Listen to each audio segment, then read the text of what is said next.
Although this video was made entirely in a computer, its stars are human.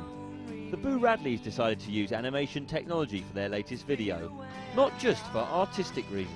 They're not that keen on getting involved in the promo side of it. They want to do their music, they don't want to be actors. So to have to be in their promos as well can be a bit of a bane for them. It takes them out of the studio. They're busy people. If they're not in the studio, to be honest, they'd probably prefer to be relaxing or doing something else. The Boo Radleys had their heads scanned by laser and then converted into digital computer images for manipulation by the video's makers. Once they'd been scanned, the band didn't need to contribute further to the video, and having their images stored in a computer has other applications as well.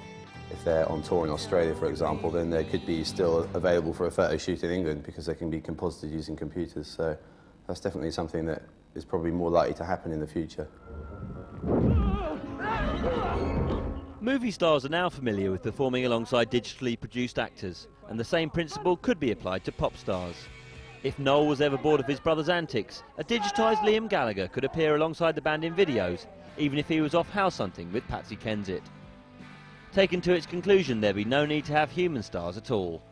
Where in the past singers like Kylie Minogue may have been moulded by producers, pop stars can now be created digitally.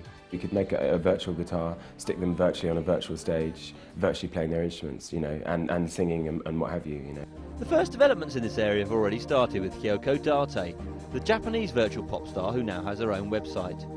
Unfortunately, she doesn't actually sing on it yet, and the technology is still not quite up to speed. With most of these kind of media technologies, they tend to get people who want to exercise the fact that they can now just about make this kind of thing happen. Whereas, of course, the really interesting ones will probably come in like 10, 15 years when the technology is much more developed and you can really start to program in some sort of interesting little bits and pieces and have them do a whole load of things that they couldn't do now. But would the virtual pop star be a success? Even if the computer image had Mark Owen's face and Peter Andre's body, with music from the world's finest session musicians, it still might not cut the mustard. A virtual pop star might not be completely identifiable with. Having said that, I think it will definitely happen. It's not, whether it will, it's when. I think they'll have to program in some extra little bits of personality, won't they, into the code. They'll have to do something a bit more interesting than just like popping up and acting like a sort of glorified screensaver.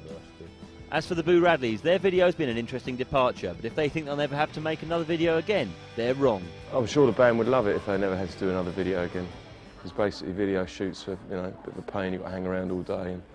But I think if we carried on doing videos without any performance, they'd just get a bit dull after a while. I mean, we really love this video and think it's great, but I think we have to do something different next time around. The future of the virtual pop star, however, looks bright. The thought of hit records without artistic tantrums, late arrivals and controversial comments must have record companies drooling.